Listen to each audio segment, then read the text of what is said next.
Alam mo, Christian Isguera, umayos ka kasi. Ang problema kasi sa'yo, masyado kang obsessed kay Duterte. Oo, alam mo, hindi perpekto. Marami dyan. Sino ba nagsabing walang pagkakamali si Duterte? Meron din. Malamang nasobrahan niya yung tama yung kanyang, ito ang pananaw ko pananaw ko lang naman to. Maaring mali, maaring tama, pero this is my opinion. Sa tingin ko, tama yung diskarte at foreign policy ni Pangulong Duterte. Yung kanyang mga pronouncements, sa tingin ko, tama. Kasi iba yung nakikita ko sa baba. So alam ko na iba yung ina-announce niya sa ginagawa niya sa baba. Kasi nga po, kailangan niya maglaro. Ang hindi ko lang nagustuhan sa kanya ay yung pinagpatuloy yung pogo. Yun ang hindi ko nagustuhan. Ngayon, maaaring mali din ako. Ito yung opinion ko. Maaaring siya ang mali. Pero sa tingin ko, mali yun. Okay? Pero again, it is because hindi ako ang may hawak ng intelligence. Hindi ko alam how important yung pogo sa kanya. Nung time na yon. I do not know. I do not know kung meron ba siyang bargain tungkol doon. I really do not know. Pero sa akin, mali pa rin yun. Kaibigan, salamat po. VCA Bigan. Ibigan. Okay, salamat po. Ngayon, tama ba yung ginagawa ni Marcos? Sa tingin ko, mali yung pagpasok ng EDCA. Mali yung pagpasok ng inaalaw niya yung Amerika. Okay? Sa tingin ko, mali yun. Pero tama yung ginagawa ng AFP natin sa pakikipag-deal pagdating po sa China. Tama yung ginagawa, yung tumatayo tayo para sa China, pero mali yung pagbibitbit ng media. Mali sa akin yan. Bakit to, kanyo? Kasi sensitibong bagay yan. Dapat dinadaan yan sa maayos na usapan at medyo pailalim. Hindi dapat iminimidya. Pero tama yung pambabarang ginagawa ng administrasyon ni Marcos. Mali lang yung pagmimidya, mali lang yung pag-aalaw ng EDCA. Pero kung meron mang isa pang maling nakikita ko sa panahon ngayon, lalong pinadali makapasok ang pogo. Yun ang kinabibuisit ko. Yung pinapasok ang pogo. Nakapasok na nga, pinadali pa.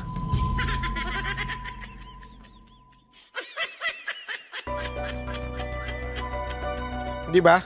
Yun lang ang akin dito.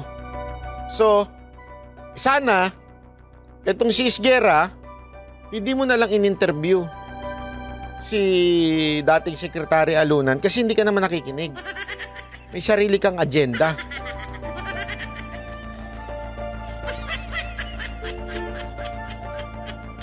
Di ba?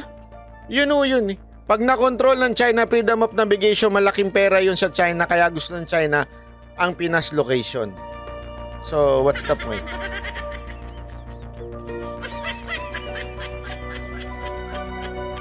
Sabi nito ni Leila, I think kahit mali yung pogo, but since need ni Duterte during COVID, kaya tinuloy niya pa rin ang pogo. Dahil sa pera, need ng taong bayan. Actually, yan yung dahilan niya eh. Na ako, medyo disagree. Okay, bakit? Sa tingin ko, maaari naman nating kuhanin sa ibang bagay. Pero nung una kasi, parang okay. Okay, para sa akin parang okay, dadahilan niya yun. Although I really disagree with pogo, pero parang okay kasi nga, kailangan niya ng pera para mapondohan yung bakuna-bakuna. Okay? Yun yung dahilan niya. I understand it, but I think that is wrong. Kaya lang, siya ang presidente, ako magawa. Ngayon, may ipapakita ako sa inyo. Ito, ayan yung, more inputs on the threat to our national security by mainland Chinese. Sinulat ni Rafael Alunan ito. The strategic geography of Philippine offshore gaming, yung POGO in Cavite, its implication to the Philippine national security. Possible threat to naval and military operation. Ayan mamaya, papakita ko sa inyo Ngayon, lalakihan ko yung mga picture na pinost niya. Ito Mangrove area sa Cavite, winasak ng mga Chinese. Ayan na yung island na sinasabi. Ito pa. Hanapin natin yun Ayan, no. Ito yung Island Cove. Ito yung Philippine Fleet Fort San Felipe. So merong kaugnayan kung bakit dyan nilagay. Yun ang sinasabi doon sa post niya. Medyo strategic daw yung pagkalagay ng mga pogo sa atin.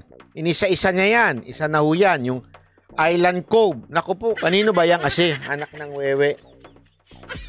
Kanino ba yan kasi? Bakit napunta ngayon dyan sa pogo? O, eto pa. O, eto naman sa may McKinley West, McKinley Hills. May mga pogo din daw. Katabihan ng Fort Bonifacio. Ito yan. Okay? O. Ito naman. Itong sa Senate. Mall of Asia. Yung sa Pasay. Ito yan. Pasay yan. Puro pogo. Ito yung Senate. Ito yung Philippine Navy. So magkakatabi talaga. Mukhang tinatabi. Yan ang punto niya dito. Mukhang tinatabihan yung ating mga headquarters. Oh, eto pa. Grande Island, napuno na rin daw ng pogo. Tapos katabi niya Subic Port, Subic Airport. Malapit sa airport. So pwedeng maging landingan daw ito. Ayan ha. Pinapakita niya dito. Eto pa. Iniisa lang natin yung sa Villamor Air Base. Sa may Resorts World Manila Casino, meron din daw pogo dyan. According to ito ulitin ko, ito po'y nanggaling kay Alunan. Itong source na ito. Hindi ko sinasabi kung ito ho ay lehitimo, pero ito ho yung galing kay Alunan. Okay? O, ito. Ito po yung Resorts World Manila Casino Complex. Ito daw yung Villamor Air Base. Malapit na naman. Puro yung mga malalapit. O, ito, tapos na pala yan. Ito naman. Sa may Araneta Center, may pogo rin. Sa Eastwood, may pogo rin. Sa Ortigas, marami daw pogo. Pinagigitnaan ng Krame at Camp Aguinaldo. So parang sinasabi ni Alunan dito, yung mga headquarters natin napapaligiran na ng mga pogo. Ngayon, kung tama yung intelligence niya na posible itong mga pogo workers, sabi nga sleeper cells. Ano ibig sabihin nun? Kunwari, pogo workers, pero pag dumating ang panahon ng paglusob, maaaring i-activate ito. Yun ang sinasabi ni Alunan. Yun ang punto ng kanyang sinulat. Mambihira. Ako na lang kaya mag-interview dito kay Alunan, no?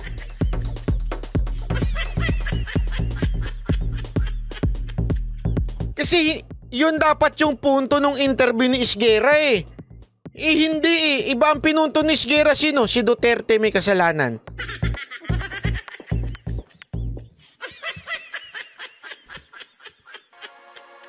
Dating Secretary Alunan, kung pwede baka naman pwede ko kayo ma-interview para maipaliwanag nyo talaga yung sinasabi nyo.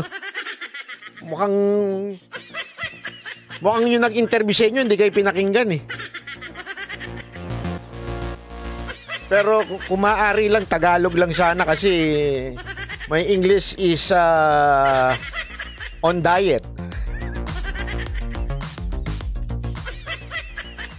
Kaya nga ako, sa totoo lang, paulit-ulit ko sinasabi sa inyo to di ba? Dapat sipain na talaga ang pogo. Tanggalin na talaga. Bakit ba natin hinahayaan sila? Alam niyo kung bakit? Simple lang naman. Pera. This government needs more money for corruption. Bakit natin hinahayaan yon? Kasi pag maraming contribution ang pogo ng pera, maraming pwedeng i-corrupt. May budget na extraordinary fund sa mga congressman.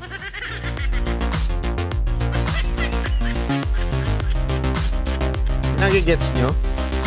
Yun lang yan Alam nyo, ang source talaga ng problema sa Pilipinas, root is the love of money. Yan ang problema. Alam mo, hindi naman ako lang nagsabi niyan.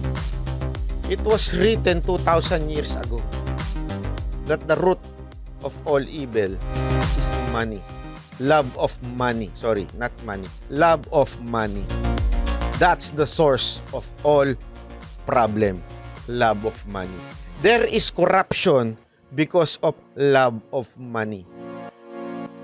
There is pogo because of love of money. They want more money, more budget, so that they would corrupt more, so that they would have more money. Kaya nga, the source of all evil is the love of money. Yan ho ang problema sa Pilipinas. Ngayon, etong Chinese na ito, itong mga pogo workers na ito, itong mga pogo executive, they know that that's our weakness, pera, because mahirap tayong bansa. Kaya yan ang ginagamit nila. Kaya nga ho, alam mo yun, nakikipagkwentuhan po ako. Binabati ko po pala mga pulis natin dyan sa BGC. Nung punta po ako dyan at nakikipagkwentuhan po ako sa kanila. Alam mo, isa yan sa paulit-ulit nila sinasabi. Ayoko na lang banggitin sana to, pero babanggitin ko na. Yan o, nagiging problema nila eh. Na tingin itong mga Chinese na ito, they can bribe everyone. Bakit? Kasi nangyayari yun eh. Nangyayari talaga na itong mga Chinese na to, nababribe nila ang ilang pulis. Kaya they're trying to do it. Buti na lang talaga may mga matitikas tayong mga pulis. Lalong-lalo na dyan sa Taguig, sa BGC. Na kahit anong bribe nila, hindi bumibigay. Isipin nyo na lang, kung bumigay ang mga pulis na yan, sigurado ako pagmamalaki nitong mga inchik na ito, sasabihin nila, wala, magyosi ka lang dyan. Kaya ako tuwan-tuwa ako sa BGC. Alam nyo, hindi lang dahil maganda, dahil walang sigarilyo eh. Yan ang totoo. Meron talagang designated lang. Subukan mo manigarilyo sa BGC tapos magsumbong ka. Pag may nakita ka, magsumbong ka. Sisiguraduhin nilang matitigil yung yosi. Lalo na yung mga matitikas na mga police corporal dyan, yung mga bago. Binabati ko po pala yung mga matitikas dyan. Pagpatuloy nyo yan, marami hong sumusuporta sa inyo. Sana ho ay wag ho kayong magpapaninlang at wag kayong kakainin ng sistema. Diba? Yun lang. Sana ho. Yan ang sinasabi natin. Ito, papakita ko sa inyo ha.